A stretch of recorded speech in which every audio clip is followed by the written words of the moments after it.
Welcome to Freedom Center International. Here at Freedom Center, our mission is raising overcomers, setting the captives free. Our services are geared towards leading people into a growing relationship with Jesus Christ. Visit our website at fcichapel.org. Always remember, there is progress in freedom.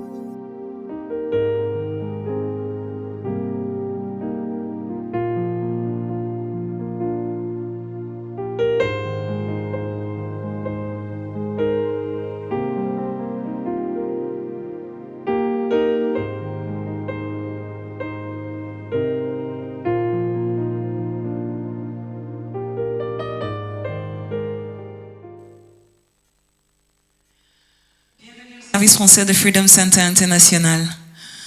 Le message que Dieu m'a mis à cœur pour partager avec vous aujourd'hui, je l'ai intitulé « La bénédiction de l'action de grâce ». La bénédiction de l'action de grâce. Et j'ai tiré mon message du livre de Jean, Jean le chapitre 6, les versets 1 au verset 13. Jean 6, 1 à 13, je lis. Après cela, Jésus s'en alla de l'autre côté du lac de Galilée, au lac de Tibériade. Une grande foule le suivait parce que les gens voyaient les signes miraculeux qu'il faisait sur les malades. Jésus monta sur la montagne et il s'est assis avec ses disciples. Or, la Pâque, la fête juive, était proche. Jésus leva les yeux et vit une grande foule venir vers lui. Il dit à Philippe, « Où achèterons-nous tous les pains pour que ces gens aient à manger ?» Il disait cela pour le mettre à l'épreuve, car lui-même savait ce qu'il allait faire. Philippe lui répondit, « Les pains qu'on aura pour 200 pièces d'argent ne suffisent pas pour que chacun en reçoive un peu. » Verset 8. Un de ses disciples, André, le frère de Simon-Pierre, lui dit, « Il y a ici un jeune garçon qui a 5 pains d'orge et 2 poissons. Mais qu'est-ce que cela pour tant de monde ?» Jésus dit, « Faites asseoir ces gens. » Il avait beaucoup d'herbes à cet endroit. Ils s'assirent donc au nombre d'environ 5000 hommes. Il prit les pains, remercia Dieu et les distribua aux disciples qui les donnèrent à ceux qui étaient là. Il leur distribua de même des poissons, d'autant qu'ils en voulurent. Lorsqu'ils furent rassasiés, il dit à ses disciples, « Ramassez les morceaux qui restent afin que rien ne se perde. » Ils les ramassèrent donc et ils remplirent 12 paniers avec les morceaux qui restaient des 5 pains d'orge après que tous eurent mangé. Et donc le passage il commence pour parler, il dit après cela. Après cela, c'était quand Jésus, le chapitre d'avant, Jésus avait guéri l'homme aveugle qui était né aveugle. Et puis quand ses disciples ont demandé est-ce que ce sont ses parents qui ont péché ou lui qui a péché. Et puis Jésus a dit non, il est né aveugle. Et puis ça a causé plein de discussions et tout ça autour de Jésus est un disciple, Jésus est le Messie, Jésus n'est pas le Messie et tout. Et donc c'est ce qui s'était passé. Et donc il dit après ça, ce sont les événements qui se sont produits. Et donc après ça, quand Jésus il a bougé, Jésus il a continué d'aller, il est allé sur la montagne, il s'est retiré avec ses disciples. Et quand il s'est retiré avec ses disciples, les autres aussi les ont suivis. Quand il s'est retiré avec ses disciples, les hommes les ont suivis. Et donc, le verset 5, il dit, quand Jésus leva les yeux, il vit une grande foule venir vers lui. Et il dit à Philippe, il dit, où achèterons-nous tous ces pains pour que ces gens aient de quoi manger, aient à manger? Et donc, quand il regarde, il dit, mais où est-ce qu'on va avoir tout ce dont on a besoin pour pouvoir nourrir ces gens-là? Où est-ce qu'on va avoir ces pains-là? Et le verset suivant, il avait dit ça, pourquoi? Parce qu'il voulait les mettre à l'épreuve pour voir ce qu'ils allaient dire. Et donc, Jésus, quand il a vu la multitude, il a eu la compassion pour eux et leur a dit, ok, il a demandé à Philippe, mais où est-ce qu'on va avoir de quoi nourrir, qu'on appelle ça la foule qui arrive?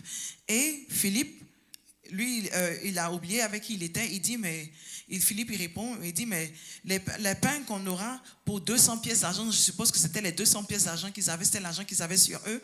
Il dit, même avec l'argent qu'on a sur nous, on n'a pas suffisamment pour pouvoir nourrir tout ce monde-là, le monde qui arrive, on n'a pas suffisamment pour pouvoir les nourrir. Et donc, il dit, l'argent qu'on a même ne suffit pas. Comment on va faire pour nourrir cette multitude qui est devant nous?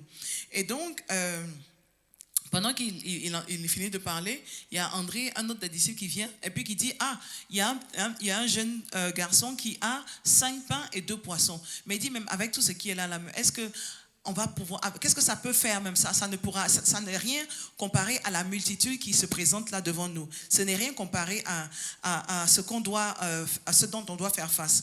Et donc, il explique et donc il voit que bon, voici ce qu'on a, mais ce n'est vraiment pas, il minimise ou il ne voyait pas le potentiel dans ce qu'il avait. Il dit ce n'est pas vraiment, ce n'est pas suffisant pour qu'on puisse nourrir les gens qui doivent venir. Ce n'est pas suffisant pour qu'on puisse nourrir ceux qui doivent venir. Et donc, souvent aussi, on regarde les moyens maigres qu'on a quand on regarde dans la vie dans laquelle nous sommes, la situation dans laquelle nous trouvons. On regarde, par exemple, on se trouve inadéquat ou on se trouve, on n'a pas le niveau nécessaire qu'il faut. On regarde les moyens maigres qu'on a et on décide que, avec les moyens qu'on a, on n'est pas capable de pouvoir faire face à la demande ou de faire face à ce qui se présente devant nous. Et donc, beaucoup on se demande, se pose la question, mais à quoi ça sert? À quoi bon même essayer? À quoi même commencer? Parce que je n'ai même pas ce qu'il faut ou ce qu'on demande, les qualités qu'on demande. Ou alors souvent tu regardes, il y a des offres d'appel d'emploi et il y a beaucoup de gens qui recherchent des emplois. Il y a beaucoup de gens qui recherchent, qui veulent pouvoir avoir un emploi, mais quand ils regardent les offres et ils regardent, les parents te disent, je veux tant d'années d'expérience dans tel domaine et tel domaine, ils regardent et puis se disent, j'ai ça, mais je n'ai pas ça, ce qu'ils demandent. Et comme je n'ai pas tout ce qu'ils demandent, il y a beaucoup qui décident de ne pas aller postuler pour le poste. Parce qu'ils se disent qu'ils n'ont pas ce qu'il faut pour pouvoir postuler. Et donc, il y a beaucoup qui disent, je n'ai pas ce qu'il faut, et donc je préfère rester, c'est pas la peine d'essayer. À quoi bon essayer? À quoi ça sert? Alors que et il y a beaucoup aussi qui ont décidé, je dirais, qui ont abandonné des projets qui auraient pu avoir du succès juste parce qu'ils ont regardé les moyens qu'ils avaient dans leurs mains et puis ils se sont dit, mais je n'ai pas ce qu'il faut pour pouvoir faire ce qu'on demande, ou je n'ai pas les moyens nécessaires pour pouvoir accomplir ce que ce projet-là demande, et donc je préfère ne pas m'engager parce que ça va servir à rien, je vais gaspiller mon argent. Et il y a beaucoup qui pensent comme ça. Il y a beaucoup qui n'arrivent pas à voir que ce ne sont pas tes moyens ou ce n'est pas ta force qui va te permettre de pouvoir accomplir, mais c'est celui qui est derrière toi, c'est Dieu qui va te permettre de pouvoir accomplir, mais pas ta force. Et donc, beaucoup, alors il y en a qui se disent, mais je ne suis pas suffisamment intelligente pour pouvoir faire ce projet-là, donc à quoi ça sert? Je n'ai pas la capacité mentale pour pouvoir le faire. Il y a quelqu'un qui m'a vraiment ouvert les yeux, il a une pharmacie. Mais il n'est pas pharmacien, il n'a jamais fait d'études pharmaceutiques, il n'a jamais rien. Mais il a voulu avoir une pharmacie, il a construit, il a une pharmacie. Et là, il est en train de construire encore pour avoir un cabinet où ils font les examens sanguins et tout ça. Et donc, et quand il a commencé, il dit quand il commençait, il n'avait pas grand-chose, il avait juste un peu d'argent, et puis petit à petit, il s'est lancé dedans. Petit à petit, quand il avait un peu d'argent, il venait, il mettait dedans, et aujourd'hui, il a une pharmacie qui marche et qui aide beaucoup de personnes aussi. Et donc, s'il avait regardé ses moyens maigres, il n'allait pas pouvoir faire ce qu'il a pu accomplir aujourd'hui. Mais beaucoup ont tué leurs rêves parce qu'ils ont regardé les moyens qu'ils avaient dans leurs mains ou les moyens où ils comptaient sur quelqu'un qui n'a pas pu les aider. Et donc, ils se sont dit, mais à quoi ça sert? Parce que ce que j'ai ne va pas pouvoir m'aider, alors que je pensais que tel allait pouvoir me venir en aide, mais cette personne n'est pas capable de venir en aide, donc à quoi ça sert? Et beaucoup de gens ont abandonné des projets comme ça qui allaient pouvoir avoir du succès. Et comme si je parlais de l'emploi, il y avait une dame, ou je ne sais plus si c'est une dame ou un monsieur qui a postulé pour un poste et la personne n'avait pas l'expérience qu'on demandait. Mais elle a postulé pour le poste pour aller travailler dans une grande banque du coin. Et puis bon, quand il est allé aussi à l'entretien, il y avait d'autres personnes qui avaient les expériences et qui avaient les qualifications, tout ce qu'il fallait pour pouvoir avoir le boulot. Et quand il est arrivé, ils ont fait son entretien. Et puis après, à la fin, les gens ils l'ont appelé, ils ont dit qu'ils veulent lui donner le boulot. Et lui ont dit, oui, il y a des gens qui avaient les qualifications qu'il fallait pour pouvoir faire le boulot, mais eux, ils ont décidé de plutôt aller vers lui parce que il y a quelque chose en lui qu'ils ont apprécié, qui les attire, et que c'est avec lui c'est à lui qu'ils ont donné le poste. Et donc, c'est pour dire que si tu regardes tes moyens, mec, ou si tu regardes ce que tu as dans la main, tu ne risques pas de pouvoir avoir, tu risques de pouvoir, je dirais, abandonner ou détruire ton rêve, ou abandonner ce que tu es supposé faire parce que tu as regardé les moyens que tu avais dans ta main. Et les disciples, c'était la même chose quand ils ont regardé, ils disent, mais les 5 pains qu'on a avec les 2 poissons, qu'est-ce que ça va pouvoir faire comparé au nombre de personnes qu'on a devant nous, la multitude qu'on a devant nous? Comment est-ce qu'on va pouvoir nourrir tous ces gens-là avec 5 pains et 2 poissons? On ne pourra rien faire. Donc, à quoi ça sert même de se fatiguer et tout ça? Et il regardait, il dit, on a seulement 200 pièces d'argent, ne va même pas suffire même pour qu'on puisse nourrir tous ces gens-là pour avoir un morceau de pain. Donc, à quoi ça sert? Et la même question, à quoi ça sert? Et combien d'entre nous se sont posés cette question? À quoi ça sert? Mais Jésus leur dit, dans le verset 10, il dit, faites asseoir ces gens. Et il y avait beaucoup d'herbes pour dire que c'était confortable. Il y avait beaucoup d'herbes. Et donc, quand il les a fait asseoir, il les a fait asseoir sur un endroit confortable. Et la Bible nous dit qu'il y avait environ 5000 personnes. Et donc, il a pris les 5 pains, il a pris les 2 poissons. Et qu'est-ce qu'il a fait? Il a remercié Dieu. Et quand il a remercié Dieu, il a distribué les poissons. Quand il a remercié Dieu, il a distribué les poissons. Et en remerciant Dieu, c'est là que le miracle s'est opéré. En remerciant Dieu, en levant la voix et remercier Dieu pour ce qu'il a fait, le miracle s'est opéré. Et donc, quand il a donné, il a partagé les pains, les poissons, il a donné ça à ses disciples. Et beaucoup de disciples ou beaucoup de gens auraient... les disciples, quand ils ont regardé, ils ne se sont pas dit, est-ce que ces pains-là, le nombre de pains ou de poissons là, est-ce que c'est suffisant pour pouvoir nourrir ce genre de personnes? Est-ce que ils n'ont pas attendu de voir la multiplication dans leur panier, que les paniers soient remplis à verser avant de se lancer ou avant de travailler dessus, avant de pouvoir distribuer aux gens? Ils n'ont pas attendu d'abord de voir le miracle se produire avant d'agir. Quand Jésus il a prié, le miracle était passé. La Bible nous dit que quand il a déclaré, quand il a dit la lumière soit, la lumière fut. Et même si tu n'as pas encore vu ça de manière physique, la manifestation physique ne veut pas dire que ça n'a pas été fait, parce que dès qu'il déclare, c'est fait. Et donc Jésus leur a dit, allez et distribuez aux gens, faites-les asseoir et allez distribuer les pains. Et quand ils ont pris les paniers, ils avaient la foi, ils ont pris les paniers et ils ont commencé à distribuer. Et plus ils distribuaient, plus ça se multipliait. Plus ils distribuaient, plus ça se multipliait, au point où les hommes... Parce qu'on dit qu'il y avait 5000 hommes, cela ne veut pas dire que c'est seulement des hommes, il y avait aussi des femmes. Et donc 5000 hommes plus femmes et enfants. Donc imagine le nombre de personnes qu'il y avait, mais ils ont pu nourrir ces gens avec 5 pains et 2 poissons. Ce que André, quand il regardait, il disait, mais qu'est-ce que ça va pouvoir accomplir? Philippe, il disait, ce qu'on a, est-ce que ça va pouvoir faire quelque chose? Ça va pas pouvoir faire grand chose. Mais quand il a vu ça, quand Jésus, il a donné grâce, parce qu'il a donné grâce à Dieu, Dieu a béni il a béni les pains et les poissons, et quand il a donné grâce, le miracle s'est opéré, la multiplication s'est opérée. Et aujourd'hui, je veux vous dire aussi que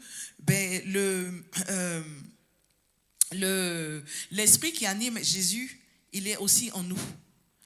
Jésus, il a pu faire ça avec il a multiplié les poissons pour nourrir les 5000 hommes, sans compter les femmes et les enfants.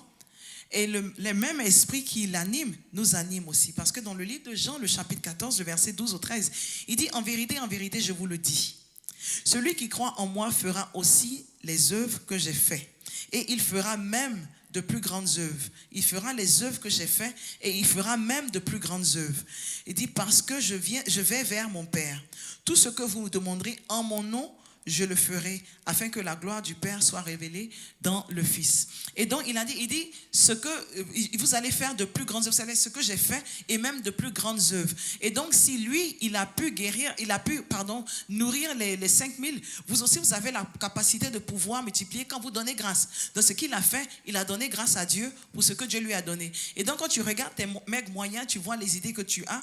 D'abord, rends grâce même à Dieu pour l'idée que tu as, pour même la petite semence que tu as, parce que la semence, elle est toujours petite, mais quand ça produit l'arbre et qui envoie les fruits. Et donc quand tu regardes, il ne faut pas regarder la semence ou la taille de la semence, mais il faut regarder, visualiser ce que ça va pouvoir produire plus tard. Et donc n'aie pas peur de semer, n'aie pas peur de te lancer, n'attends pas d'avoir ou de voir le miracle s'opposer, la multiplication avant d'agir, mais plutôt donne grâce à Dieu pour ce qu'il a fait, pour la possibilité ou pour l'idée même qu'il t'a donnée, pour t'avoir ouvert les yeux pour pouvoir voir, voici le projet il a pour toi, pour t'avoir ouvert les yeux pour voir, voici l'emploi que j'envoie vers toi, voici l'offre que j'envoie vers toi, voici l'école que j'envoie vers toi ou les études que j'envoie vers toi, avant de te dire que je ne suis pas suffisamment intelligente pour ça. Non, tu es intelligente. Dieu, il a dit si tu viens, tu donnes grâce à Dieu, donne-lui grâce, Dieu donne grâce à Dieu, parce que vous allez accomplir les mêmes choses et même plus. Et donc, lui, il a nourri 5000 personnes, mais il dit, tu peux faire au-delà de ça. Et tout ce que tu demandes en son nom, il dit, il vous le donnera pour que la gloire du Père soit révélée dans le Fils. Et donc, si tu as quelque chose, tu regardes, tu as des plans et que tu regardes tes moyens et te dis, mais j'ai des moyens tellement maigres, à quoi même ça va pouvoir, est-ce que je veux faire ce business-là, mais je n'ai pas vraiment suffisamment de ressources ou je n'ai pas ce dont il faut. Ne te décourage pas, ne regarde pas ce que tu as dans la main, mais plutôt regarde les yeux vers Dieu, parce que c'est lui qui est assis sur le trône, c'est lui qui est il a tous les pouvoirs. Et comme il a dit aussi dans sa parole, Jésus, il a dit, on va pouvoir accomplir plus. L'Esprit qu'il anime, il est en nous. Le Saint-Esprit aussi, on l'a en nous. Et donc, il dit, si tu as la foi, parce que quand les disciples ils sont partis, ils n'ont pas attendu de voir la multiplication avant de bouger, mais ils ont bougé. Et de la même manière aussi, ne te décourage pas, ne te laisse pas décourager par le fait que tu regardes et tu te dis que tu n'as pas les moyens nécessaires pour pouvoir accomplir ce que tu recherches, ou parce que tu te dis que tu n'as pas l'intelligence qu'il faut ou tu n'as pas l'expérience qu'il faut. Lance-toi dedans et donne grâce à Dieu. Et tu verras qu'il accomplira ce que tu lui demandes en son nom, à condition que ce soit son plan. Si ça va dans son plan, il va accomplir ce que tu demandes. Et donc, c'était le message que j'avais à partager avec vous aujourd'hui. Que l'amour de Dieu et la communion du Saint-Esprit soient avec vous tous. Et que vous et vos enfants, pour des milliers de générations, habitent dans la maison de l'Éternel pour toujours et toujours. Amen. Soyez bénis.